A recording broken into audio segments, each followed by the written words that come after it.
hari ini pemimpin yang ada di Indonesia cenderung tampil karena instan. Mereka bilang gitu, kok bisa ya merubah konstitusi yang sudah jelas-jelas mengatakan tidak diperbolehkan usia, ya dari sisi usia. Dan yang menarik itu dari putusan MK yang dipelajari oleh wartawan, oleh masyarakat di luar. Itu kan ada putusan yang ditolak terus, ada beberapa 4 atau 5 putusan yang ditolak kan. Tiba-tiba terakhir diizinkan gitu kan. Nah itu yang menurut mereka itu menjadi sesuatu yang tidak masuk akal.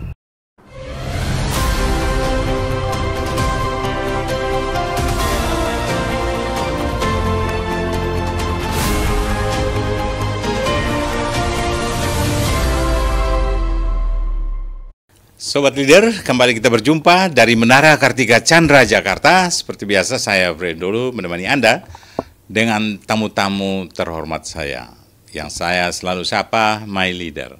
Hari ini dengan Dubes yang baru fresh, selesai tugasnya 6 tahun di Meksiko. Kita perkenalkan Bapak Cepi Wartono.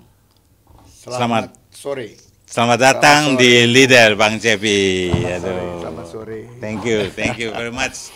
Udah mau berkunjung Leader nih. Kalau tokoh-tokoh yang datang sini pasti merasa penting Leader ini.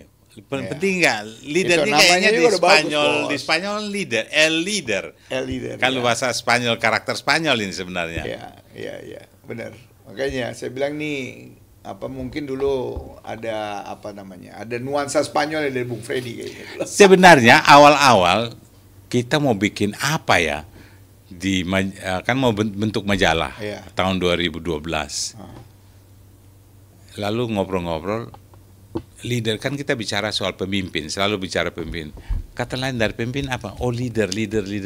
Lalu kita riset, ternyata ini karakter Spanyol yang disandang oleh termasuk Che Guevara, termasuk Castro, dan selalu el leader gitu kan, kalau di sana ya. Betul. Dan di Amerika Latin lainnya seperti di Chile dan sebagainya. Lalu saya pikir-pikir, oh ternyata akhirnya bikinlah Leader. Tujuannya apa? Ini kan dari bahasa oral. Tapi yakin satu ketika itu menjadi sesuatu gitu. Tapi sebenarnya misinya adalah kita butuh pemimpin, Bang. Pada waktu itu kita merasa bahwa Indonesia ini sedang paceklik kepemimpinan. Yang ada penguasa yang banyak. Penguasa, menurut Abang gimana? Gimana ya Bu Freddy ya? Saya 6 tahun di daratan Amerika Latin. Saya melihat leader itu benar-benar pemimpin yang dibangun dari satu proses. Itu yang saya lihat gitu ya. Dan hari ini tidak ada di Indonesia. Itu nggak ada di Indonesia. Semua instan. Nah kalau lihat ya seperti Presiden El Salvador yang sekarang lagi viral, Nayib Bukele, itu kan keturunan Palestina. Itu memulai karirnya itu dari umur 20 tahun ditempa di partai politik gitu ya. Kemudian dia bisa menjadi pemimpin hari ini di sana, itu sangat luar biasa. Dan usianya masih muda, masih sekitar waktu kepilih jadi presiden itu di 2019 itu masih 38 tahun. El Salvador ini. El Salvador, namanya Nayib Bukele. Waktu itu saya ketika menyerahkan kredensial, karena itu menjadi negara. Ada beberapa negara ya. Meksiko apa? Meksiko, El Salvador, Guatemala dan Belize. Dan Belize 4 negara ya. Nah, ketika saya melakukan menyerahkan kredensial pada waktu 2019, itu belum sama dia. Waktu itu masih presiden yang lama. Kemudian 1 Juni mereka berganti presiden Nayib Bukele itu naik pertama kali, dan beliau tuh disangsikan pada waktu itu karena masih muda. Tapi kalau kita lihat itu track recordnya sebagai pemimpin itu, dia di politik itu dari umur 20 tahun. Sebagai apa namanya, pemimpin revolusi dulu. Melawan penguasa pada waktu itu, sehingga dia kemudian terpilih menjadi presiden setelah sekian tahun bertarung melawan penguasa. Nah, itu yang menurut saya bagaimana Amerika Latin itu membangun pemimpin-pemimpin itu melalui satu proses yang tidak instan. Kembali lagi, menurut saya hari ini pemimpin yang ada di Indonesia cenderung tampil karena instan. Gitu. Jadi tujuannya jadi penguasa. Jadi itu tadi saya bilang iya. kan. Sehingga berarti feeling kita benar sama ya. Iya. Jadi banyak memproduksi. Bahkan saya tulis satu buku itu, Indonesia itu banyak memproduksi setelah reformasi penguasa. Iya. Jadi undang-undang dibuat, lalu ada di situ melahirkan banyak komisi-komisi, lalu semua mau ingin jadi penguasa, tapi tidak jalankan sesuai fungsinya ya. Betul. Sehingga tidak mau jadi leader dimanapun mereka berada. Betul. Tapi mereka hanya bekerja, bahkan pengusaha, penguasa. Gimana tuh? Ya itulah tadi saya bilang bahwa pengusaha dan penguasa ini kan sangat erat ya kaitannya gitu. Karena ada kepentingan yang dua kepentingan yang muaranya itu akhirnya bermuara pada satu tujuan yang sama gitu loh. Nah, itu yang menurut saya hari ini di Indonesia sangat menurut saya sangat disayangkan gitu loh. Nah, ke depan harus ada pemisahan yang jelas. Indonesia hari ini yang saya khawatirkan itu menjadi negara kebanyakan kayak di Amerika Latin. Pertarungannya itu berat di politik, bos. Gitu loh, Bung Freddy. Pertarungan di politik, negara-negara di Amerika Latin itu lebih dulu majuin dari Indonesia. Tetapi kemudian dia menjadi negara jadi negara middle income trap. Ya, jadi kena middle income trap ya. Ya, dia besar kayak Meksiko tuh ya, itu GDP-nya tuh di angka 10.000 US. Gitu. Tapi ya kalau kita datang ke negaranya ya seperti itu saja gitu, bukan menjadi negara maju yang ya dia masuk negara G20 tetapi perkembangannya itu hanya berkutat kepada masalah politik gitu loh. Ya, jadi kalau negara yang urusan penguasa sudah semua bertumpu di politik sebagai bisnis, ini memang berbahaya. Kalau di Meksiko, di daerah Amerika Latin itu negara mana yang terjebak? Meksiko salah satunya. Salah satunya yang terjebak itu menurut saya. Meksiko salah satu negara yang terjebak itu. Yang menurut saya keluar dari situ El Salvador ini. El Salvador ini menarik. Negara kecil dengan penduduk 6-8 juta gitu ya, dan sekarang 6 juta sampai 8 juta. Ya, 6 sampai 8 juta. Kita 280 juta. Ini saya melihat pemimpinnya ini mempunyai karakter yang berbeda. Dia berani tampil beda, melawan kriminal gitu ya. Dia penjarakan hampir 80.000 orang penjahat di sana. Dulu itu saya kalau datang ke sana itu harus dikawal, Bung. Harus dikawal gitu ya. Karena karena security-nya sangat tidak menjamin gitu loh. Kita keluar jam 7-8 malam tuh orang udah khawatir. Kemarin saya datang lagi, dia dilantik untuk yang kedua kalinya pada tanggal 1 Juni tahun lalu 2024. Itu udah berbeda. Saya jam 11 malam bisa jalan kemana-mana. Karena 80.000 orang kriminal di sana itu dipenjarakan oleh oleh presiden itu. Dan yang menariknya adalah keluarganya dibantu sama presiden. Keluarga para penjahat ini. Itu para penjahat ini keluarganya kan dalam rangka rekonsiliasi juga bisa. Bukan, dia tuh mengeluh karena suami-suami mereka itu salah satu penopang hidup keluarga dan kemudian dipenjara. Kan nggak ada lagi income. Iya. Ya kan. Nah, terus mereka mengeluh pada presiden, Presiden dia bilang katanya, saya ini nggak punya income, suami saya di penjara. Oke, kalau gitu Anda saya bantu, tapi Anda harus bekerja yang benar.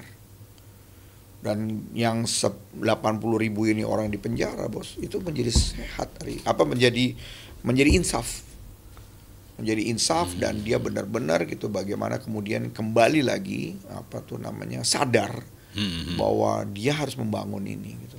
Nah, inilah menurut saya salah satu contoh leader yang dimulai dari proses dan tidak hanya sekedar ngomong saja, tapi dia buktikan bahwa keamanan menjadi skala prioritas negara itu karena orang mau berinvestasi juga sulit. Kemudian dia lakukan reformasi birokrasi juga sangat luar biasa. Gimana ya di Amerika Latin yang Pak Cepi atau Bang Cepi lihat ketika menjadi 6 tahun jadi dubes di 4 negara itu, bagaimana negara-negara kecil itu menaruh perhatian pada sumber daya manusianya? Karena kalau menurut saya kalau manusia itu cerdas, itu tidak bisa dipengaruhi dengan politik yang macam-macam gitu. Dia kalau punya satu keputusan politik kepada siapa ya dia udah final itu. Betul. Tidak karena dibayar. Betul. Nah, gimana cara orang negara-negara Amerika Latin itu mendidik publiknya untuk? Ya, artinya gini, yang saya tangkap itu negara-negara Amerika Latin, dia sekarang ini sadar bahwa dia menjadi negara yang masuk sebagai negara middle income tadi. Pemimpinnya akhirnya sadar bahwa pemimpin itu harus menjadi contoh. Itu yang pertama. Kemudian dia mengedukasi rakyatnya itu dengan mengambil contoh pemimpin yang baik, gitu loh. Itu kan jadi benchmark di rakyatnya, di tingkat rakyat. Harapan hidup di rakyat ini untuk menjadi lebih baik itu karena dilihat mengambil contoh dari pemimpinnya itu. Itu yang terjadi di Guatemala, di El Salvador, gitu loh. Hari ini juga mulai di Meksiko, gitu loh, ya.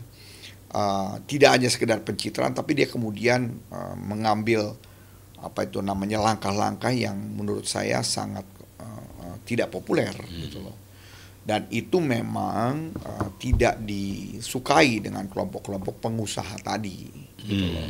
Karena artinya memberikan kesempatan yang sama kepada para pengusaha yang lain, gitu loh. Itu yang terjadi hari ini, dan saya melihat kalau ini berjalan dengan konsisten, ke depan ini negara Amerika Latin bisa menjadi menjadi negara maju. Iya. Kalau kita selalu bilang jangan sampai kita kayak negara Amerika Latin dia terkena middle income trap. Tapi kita hanya ngomongin orang, kita sendiri gimana gitu. Wong kita tiap kali pemilu mesti bayar siapa yang bayar lebih banyak. Jadi politik ini bagaimana supaya bisa membuat rakyat itu sejahtera ya? Betul. Harusnya kan begitu. Makanya tadi saya bilang, kembali lagi ke pemimpinnya, Bu. Kembali lagi ke pemimpin. Karena pemimpin itu menjadi modal utama bagi contoh bagi masyarakatnya. Itu yang saya lihat di Amerika Latin hari ini. Claudia Sheinbaum sebagai presiden pertama perempuan di sana itu mendobrak tradisi. Yang sekarang ini? Iya, mendobrak tradisi tradisi di sana bahwa pemimpin itu tidak boleh perempuan. Gitu. Keren, kita ya? lebih dulu ya memang, tapi kan Ibu Mega menjadi presiden itu karena proses, bukan terpilih. Dan tidak dipilih juga waktu itu karena masalah perempuan. Betul. Kita kan kita memang lebih dulu, tetapi tidak melalui proses. Ya kan eksiden kejadiannya Ibu Mega itu. Nah, kalau ini melalui proses dan sadar gitu rakyatnya bahwa hari ini bisa dipimpin oleh perempuan. Negara-negara Amerika Latin itu kan banyak, kalau kita bisa hitung ada beberapa negara itu termasuk Kuba, dan itu kan dari revolusi. Iya. Mereka mulai dengan sebuah revolusi. Iya. Dan revolusi bagi mereka itu biasa. Betul.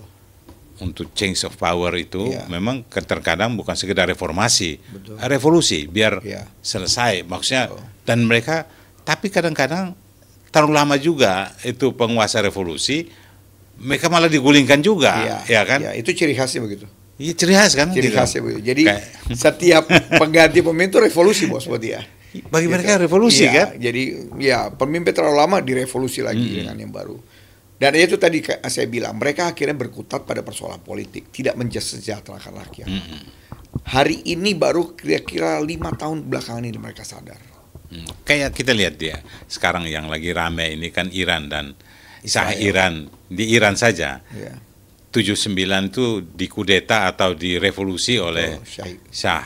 Ya, Shah. Sorry, si Khamenei. Khomeini dan seterusnya sampai sekarang. Dan akhirnya sekarang kayak negara-negara demokrasi itu tidak melihat ini contoh yang baik. Betul. Akhirnya mereka harus bagaimana supaya menggantikan juga ini. Betul. Ini sebuah proses yang berjalan. Kita akan lihat nanti. Tapi revolusi mereka jelas terbuka dan kalaupun nanti ganti, kalau nggak benar ganti aja. Iya. Dan itu tidak dikait-kaitkan dengan wah ini ex komunis atau ini PKI atau apa. Tapi ya sampai di situ saja yang memang udah saatnya diganti ya diganti. Iya. Tapi kita di Indonesia ini mungkin bisa dibandingkan, Bang, sebagai dubes di sana yang berkuasa penuh. Kenapa undang-undang itu tidak dijalankan dengan benar itu? Di sini maksudnya. Kalau konstitusi itu sudah larang ini nggak boleh, syarat presiden aja. Kok dicari cara bagaimana supaya bahkan MK pun juga sampai Google. Bahkan di MPR waktu Bu Mega itu kan syarat Gus Dur itu termasuk syarat cacat. Kalau dalam konstitusi Betul. kan harus tidak boleh ada cacat sedikit juga. Betul. Tapi ternyata lolos. Ada kompromi politik. Ada kompromi kita ini melibatkan tentara. Iya. Dan kadang-kadang keputusan kita udah kaget. Kok jadi kayak begini? Iya. Nah, menurut Bang Cepi dari yang pengalaman di luar ini kita harus ambil nimbah ilmu apa nih ya, supaya kita ini dipandang dari luar ini sebuah negara yang keren gitu loh. Ya gini ya Bung, saya coba melihat Indonesia itu kemarin 6 tahun terakhir itu dari luar ya. Di lain pihak saya sebagai wakil negara di negara lain, saya harus menutupi sesuatu kebobrokan Indonesia. Tapi Citra ini. Ya bicara citra. Tapi di lain pihak juga media begitu mudah didapatkan informasi begitu mudah didapatkan oleh media. Mereka juga bisa tahu Indonesia seperti apa gitu. Nah banyak pertanyaan-pertanyaan memang dari luar ya mengenai Indonesia gitu. Seperti apa? Ya misalnya tadi yang Bu Freddy sampaikan bahwa perubahan konstitusi kok bisa dilakukan begitu dengan mudah di Indonesia. Kayak calon presiden, wakil presiden. Kayak begitu tuh menjadi pertanyaan gitu loh. Kok bisa ya ada orang yang mau memainkan itu gitu loh. Di kita itu sulit mereka melakukan usulan perubahan konstitusi itu tidak semudah itu gitu. Basic line itu konstitusi tidak pernah dirubah. Bahwa undang-undang sering dirubah ya, tapi konstitusi landasan dasar itu harus kuat. Kuat sekali dan mereka tidak keluar. Mereka kokoh di dalam soal menjalankan konstitusi. Ya sangat kokoh, sangat kuat di situ. Yang mereka tidak kokoh itu ya memang di undang-undang itu sama seperti kita pergantian undang-undang itu. Undang-undang kan bisa rubah setiap saat. Betul, ya. Tapi landasan konstitusinya mereka kuat. Jadi misalnya pemimpin itu boleh siapa saja, ya kan? Bahwa kemudian tidak pernah ada pemimpin perempuan karena pertarungan politik yang kuat, gitu loh, ya. Sampai akhirnya kelompok yang menolak perempuan menjadi pemimpin itu akhirnya tergusur pada pemilu kemarin, gitu. Tapi tidak merubah landasan konstitusi, artinya pemimpin boleh siapa saja, gitu. Ya, ya. Bahwa di sana kan Katolik kuat ya, Katolik kuat gitu. Agama di sana penduduknya 90% Katolik. Dan dulu Meksiko itu banyak sekali dipengaruhi oleh agama keputusannya. Tapi sejak revolusi Meksiko tahun 1910 berubah total, pemisahan antara agama dengan politik. Jadi tidak ada, gereja tidak lagi boleh ikut campur dalam urusan politik. Bahwa kemudian ada orang-orang yang berpikiran garis kanan, itu persoalan lain. Tetapi gereja sudah tidak, secara resmi tidak boleh lagi ikut campur. Nah, disitulah kemudian landasan konstitusi diperkuat, dan sampai sejak revolusi Meksiko sampai sekarang konstitusi tidak pernah berubah di Meksiko. Bagaimana tentara, kan sudah negara demokrasi dia kan, bagaimana peran tentara militer di sana? Sangat minim ya, peran militer sangat minim di sana. Di jabatan-jabatan sipil tidak ada pejabat militer. Ya, pejabat militer memang ada di sana, ya udah khusus di militer. Bahwa kemudian dia menjabat di sipil ada setelah dia pensiun. Itu dijaga ketat. Kan itu konstitusi, itu biasanya di aturan jelas dari negara demokrasi. Betul, itu. Ya, betul, itu dijaga betul sama mereka. Dan sampai sekarang nggak ada itu, nggak ada yang pejabat militer yang menjabat di jabatan sipil. Saya baca di satu laporan demokrasi gitu, itu bahwa bisnis militer di Meksiko itu kan sudah dihapus. Yeah. Karena tentara sudah kembali ke barak, mereka harus. Tapi perwira-perwira setelah penelitian itu makin tambah kaya raya gitu. Itu kenapa? Jadi sudah dihapus bisnis militer, tapi mereka tambah kaya raya. Yeah. Jadi agak ini teorinya nggak nyambung ini gimana Bang?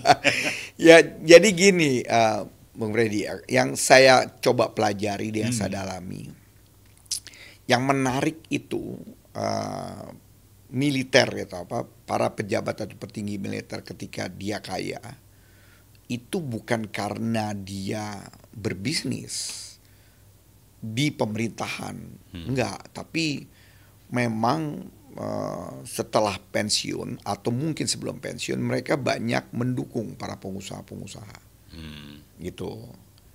Dan biasanya termasuk kartel. Ya, termasuk kartel di situ. Maka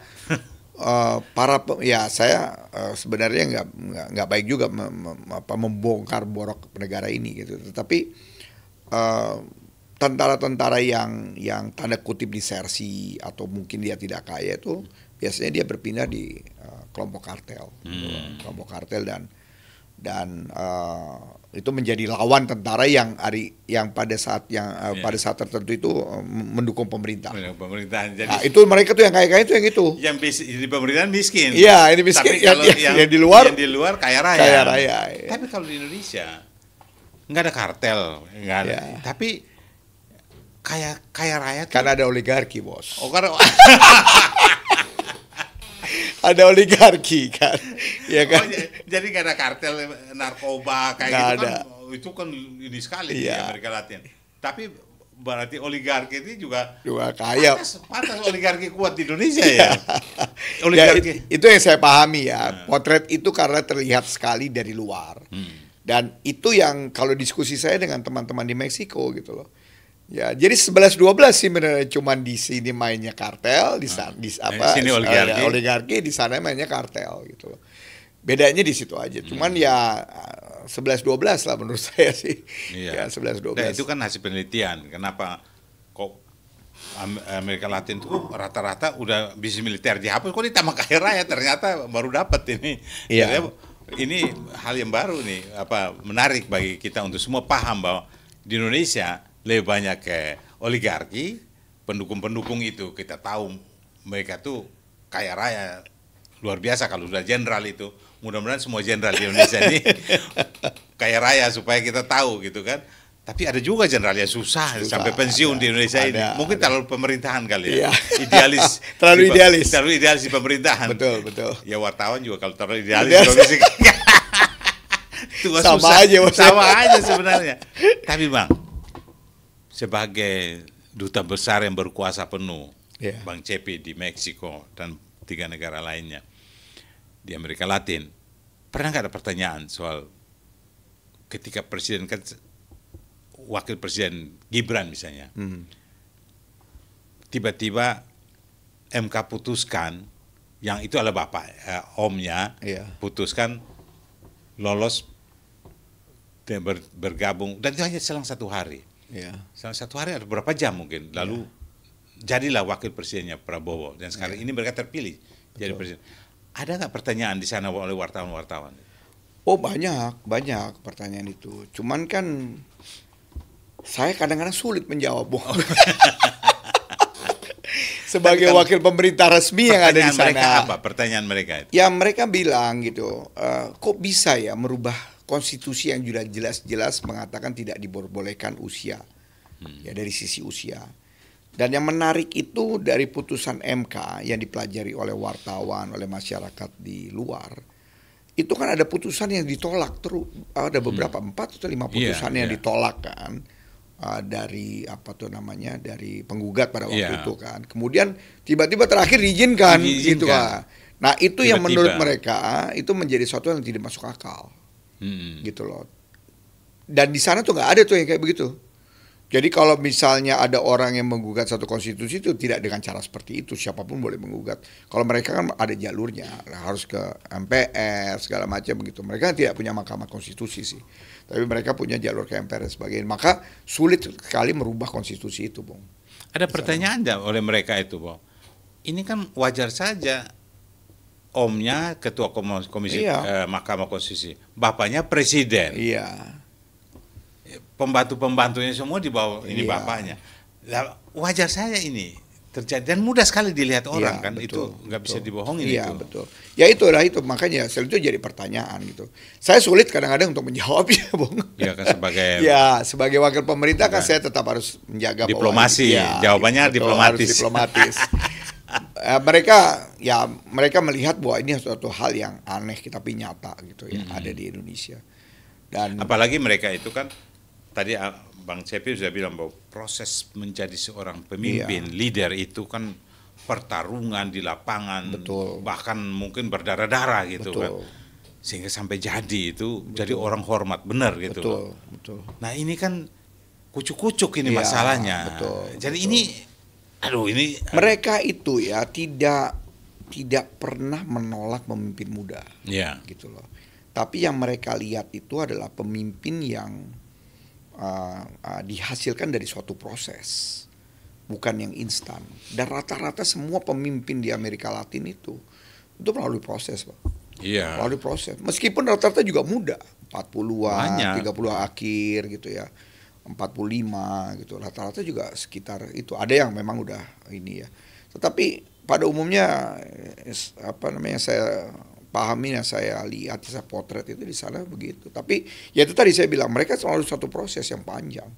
Tidak kan begini, ada kalau kita bicara bahasa agama atau di kitab-kitab suci, jangan pernah katakan lemah karena dia muda. Betul. Ya kan? Tapi yang penting isinya dia menjadi pemimpin itu kan proses yang tadi Bang Cewi bilang.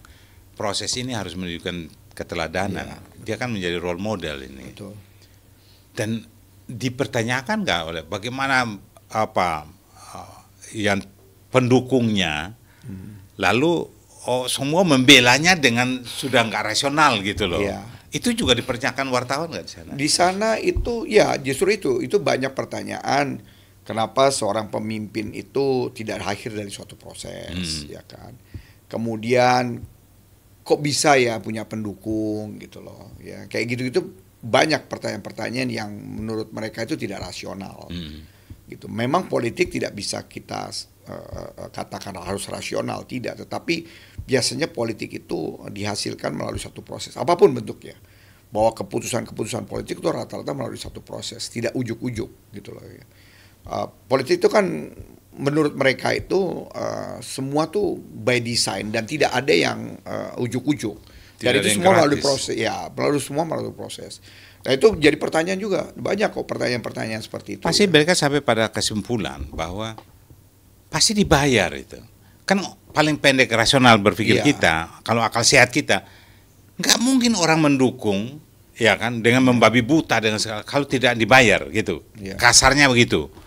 Mungkin juga nggak begitu juga, Bung. Ya tidak hanya sekedar mungkin dibayar, tetapi kan karena ini saya berpikir orang rasional. Kalau tidak dengan emosional, dua itu.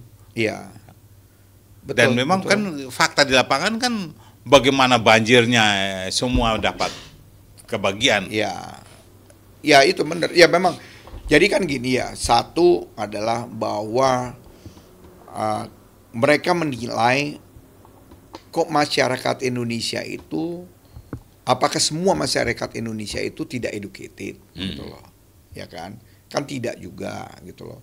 Satu pertanyaan mereka, kenapa kok kemudian orang yang tampil tanpa suatu proses, kok kemudian dapat dukungan, gitu loh, ya kan?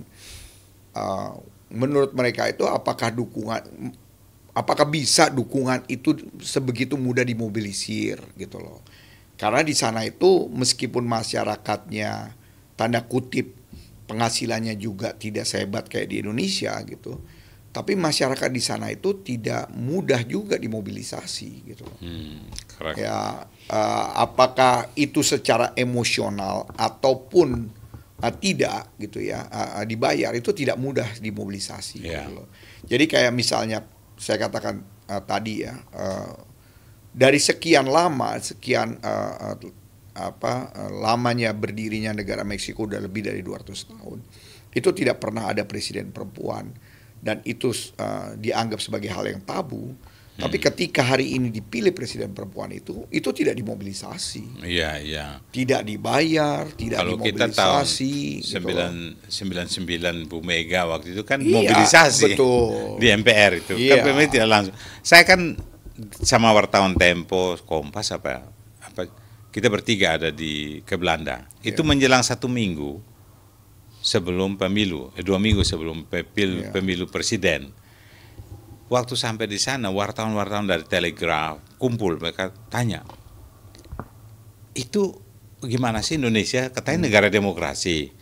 Itu partai PDI Perjuangan itu kan sampai hampir 200 kursi, sampai 150-an kursi. Betul. Nah, Gus Dur itu kan dia punya kursi yang 50, PKB 50 kursi. Ini mereka yang bilang. Mereka kan cepat sekali dapat informasi. Nah, tapi di sini Gus Dur sudah klaim kalau dia akan datang konferensi pers sebagai presiden, dia akan jadi presiden. Mereka kaget, kok bisa gitu loh. Di situ saya berpikir, wah pasti Bu Mega ini nggak bakalan jadi presiden. Ini sudah pengoroyokan, mobilisasinya udah kuat ini. Betul. Benar, kita pulang. Berapa hari kemudian gelar. Itu poros tengah bermainnya kan luar biasa. Jadi itu fakta yang maksud saya, bahwa ada satu proses yang mereka lewatin. Betul. Bu Mega harus merasakan proses itu. Dan ada presiden perempuan yang merasakan, tapi akhirnya jadi juga presiden perempuan. Ya tadi sorry Bung, itu jadi gini Bung, kalau menurut saya di Meksiko itu ketika Claudia terpilih itu karena rakyat yang mau. Dan harusnya itu terjadi juga 99 ketika Bu Mega. Karena kan rakyat maunya Bu Mega. Kan pemilu partainya udah menang. Betul, partainya 32%, rakyat begitu euforia dulu mendukung. Jadi rusuh kan waktu itu. Jadi, nah kalau di Meksiko itu ditampung. Ya ditampung dan itu dikonversikan menjadi suara di parlemen dan kemudian dipilih. Lagi-lagi di era Bu Mega itu kan para jenderal ini kan masih alasan laporan intelijen bahwa Bu Mega alasannya mereka yang menentukan siapa yang jadi presiden. Jadi mereka menentukan Gus Dur yang jadi presiden. Padahal Gus Dur menurut kita di konstitusi kan ya tanda kutip itu kan cacat. Betul. Dia ada cacat dalam penglihatan. Betul. Itu harusnya kan nggak boleh. Tapi kalau lolos, saya sampai kritik pada tentara. Mereka katanya mengawal konstitusi tentara, ya kan? Sampai hari ini pun saya bilang bagaimana tentara bisa berwibawa mengawal republik ini, termasuk konstitusi ini, ketika sipil di pemerintahan sipil demokrasi itu berjalan, ya kan? Mereka bisa punya ruang untuk take over pemerintahan kalau mereka berwibawa, ya kan? Kalau wah ini menyimpang nih, ini melanggar konstitusi nih. Tapi kalau mereka bilang sah-sah semua enggak, ya mau dibilang apa? Iya benar. Ya makanya tadi saya bilang apa namanya, ya pemimpin itu menurut saya itu ya harus jujur ya gitu loh. Artinya ya kalau memang suara rakyat menghendaki Bu Mega pada waktu itu jadi presiden, ya harusnya jadi presiden. Dan fakta apa memang harusnya jadi presiden. Cuman kan kemudian fakta dirubah, ya kan. Nah itu tidak bisa terjadi di Meksiko gitu loh. Karena memang rakyatnya pingin presidennya perempuan gitu loh. Dan parlemen tidak bisa menolak itu. Tapi akhirnya yang menarik itu adalah ketika presiden ini perempuan, parlemennya juga akhirnya banyak perempuannya. Oh, Hari gitu ini ya? ya senatnya perempuan itu nanti jumlahnya hampir 60% kalau nggak salah. Oh ya? Iya. Perempuan, terus anggota kongresnya juga jumlah perempuan juga besar gitu. Jadi punya multiplier efek yang sangat luar biasa. Dan memang sebenarnya apa tuh namanya tuh organisasi perempuan yang ada di sana itu kan menuntut kesetaraan yang sangat luar biasa gitu loh.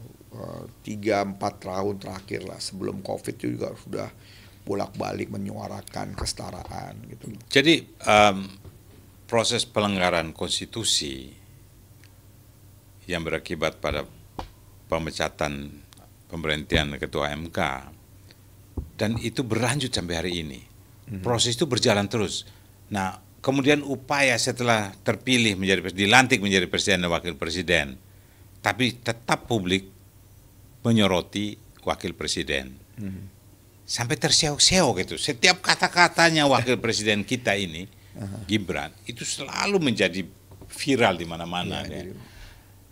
Saya pikir jangan-jangan ini supaya cari subscriber paling banyak supaya mendapat pemasukan. Kan bisa kan? Iya. Kan makin kan dari negatif dari positif. Ya. Pikiran saya begitu. Apa di Meksiko menyoroti itu juga soal upaya pemaksulan sekarang terhadap Gibran? Jadi gini, Meksiko melihat Indonesia ini kan pertama adalah pelanggaran konstitusi itu ya. Bahwa kemudian ada sekelompok orang yang melakukan apa namanya minta peninjauan kembali atau mau memakzulkan Gibran itu menurut pandangan orang-orang Meksiko itu adalah hal yang lumrah gitu loh.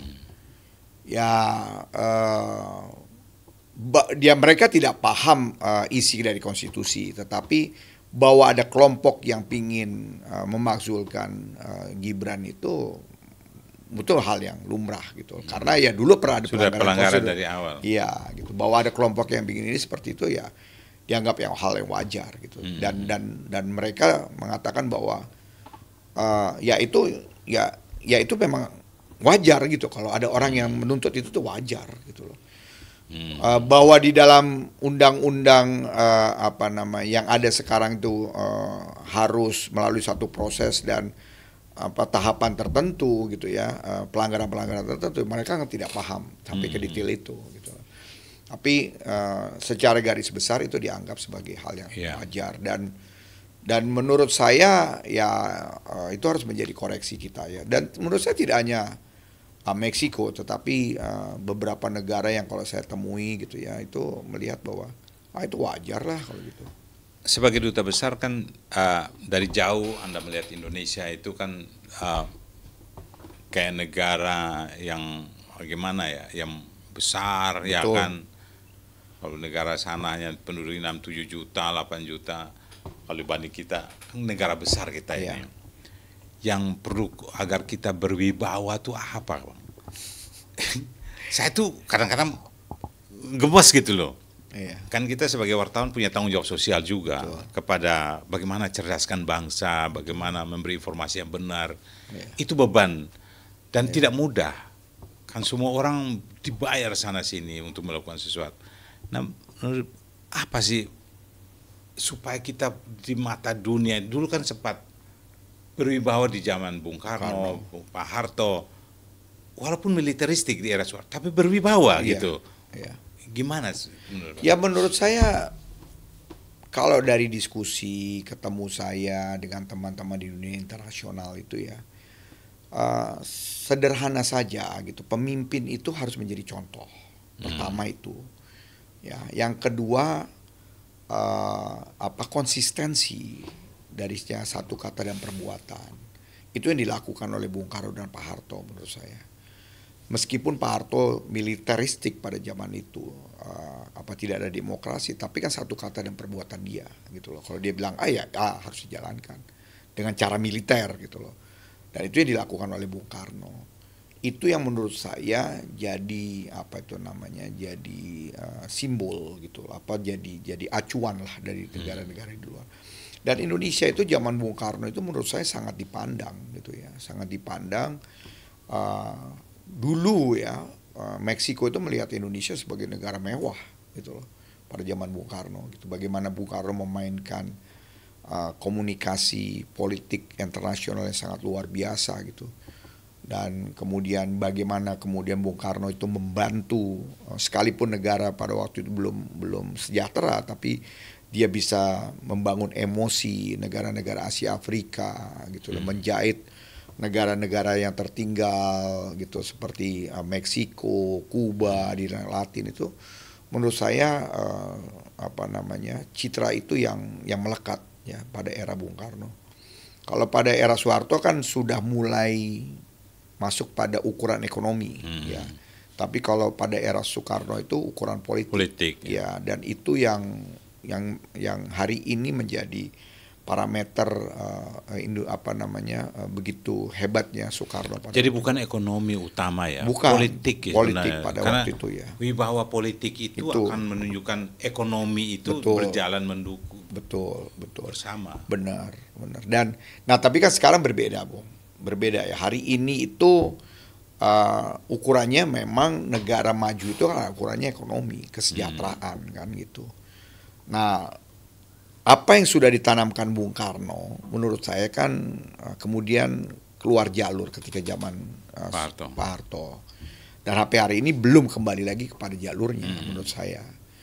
Nah, itu yang yang disayangkan oleh negara-negara di luar gitu loh. Kenapa kok Indonesia? Memang ya tidak mudah lah mengurus 280 juta penduduk ini, tetapi kekuatan leader dengan satu kata dan perbuatan itu menurut saya yang harus dijadikan ukuran gitu loh.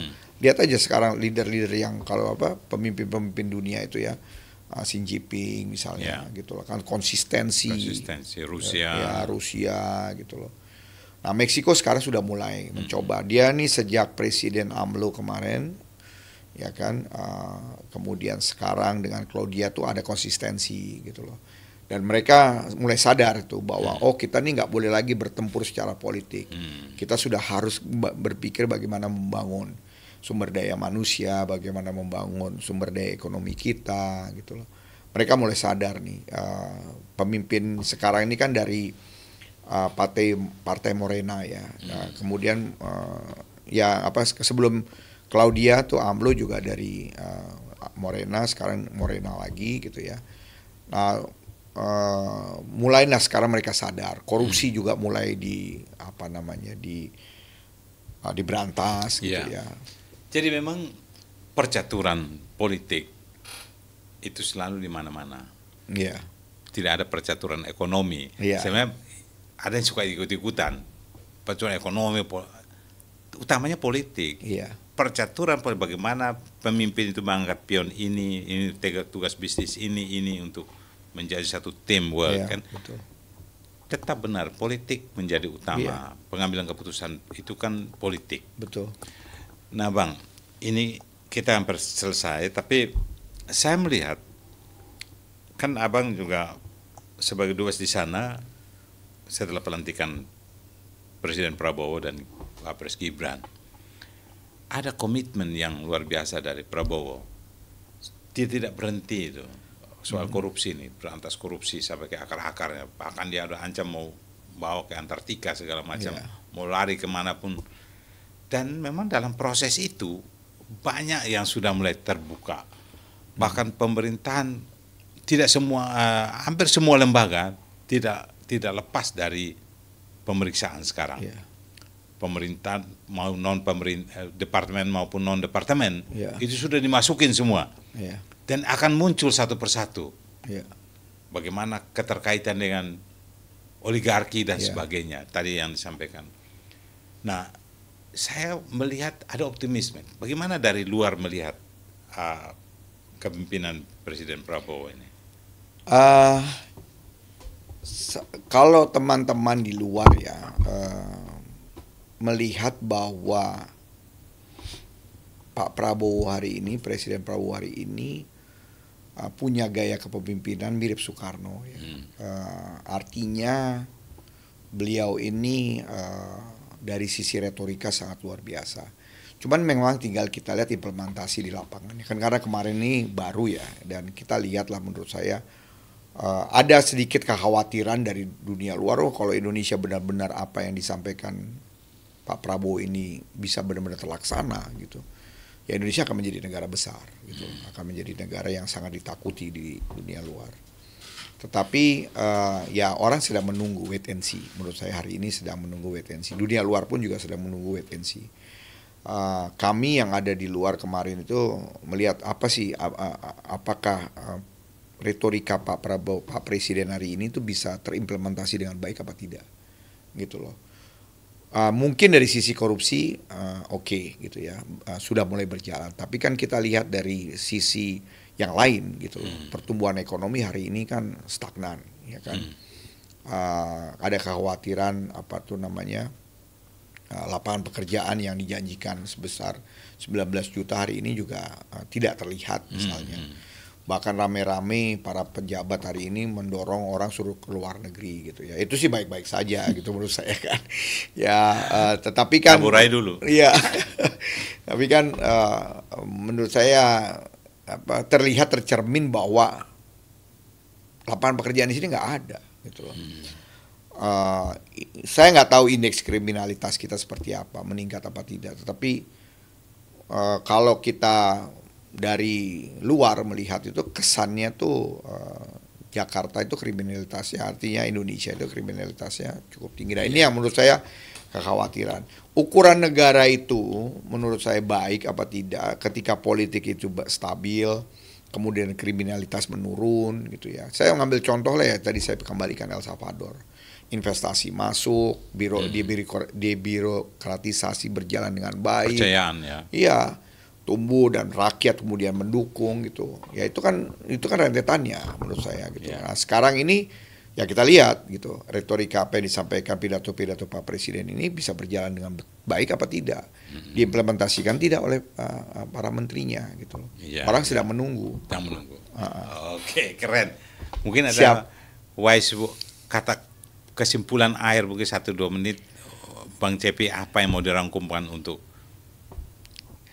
Ya, saya begini Bung Freddy ya, karena kemarin 6 tahun ada di di Amerika Latin ya, saya melihat bahwa yang paling penting Indonesia jangan menjadi negara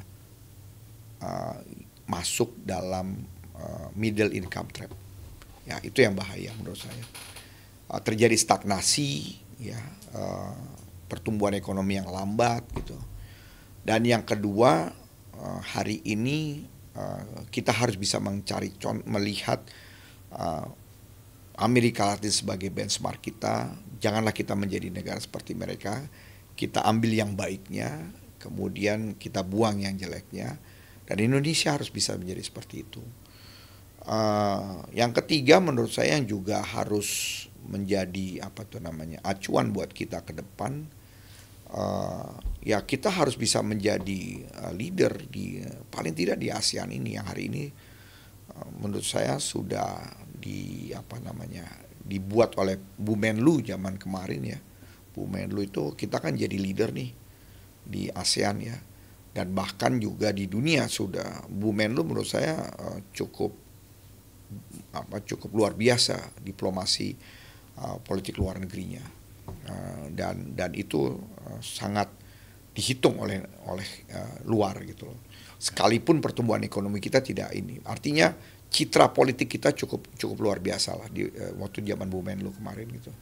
Bu Menlu menyoroti soal pertumbuhan ekonomi, soal kerjasama ekonomi dengan negara-negara sahabat gitu ya. Meskipun Amerika Latin belum menjadi prioritas dalam ini Kemlu kemarin, tapi negara-negara Amerika Latin itu melihat Indonesia sangat agresif di dalam membangun diplomasi luar negerinya. Itu Keren. kira-kira, Bu. Terima kasih. Terima kasih banyak. Luar biasa. Terima kasih banyak. Terima kasih banyak. Sobat Leader, demikian 1 jam bersama Duta Besar Indonesia untuk Meksiko yang berkuasa penuh di 3 negara lainnya di Amerika Latin dan baru saja menyelesaikan tugasnya sekitar 6 tahun. Cukup lama mendalami Meksiko dan sekitarnya. Dan saya kira apa yang kita perbincangkan hari ini mudah-mudahan bermanfaat untuk Anda. Dan saya Freddy dulu, sampai jumpa lagi.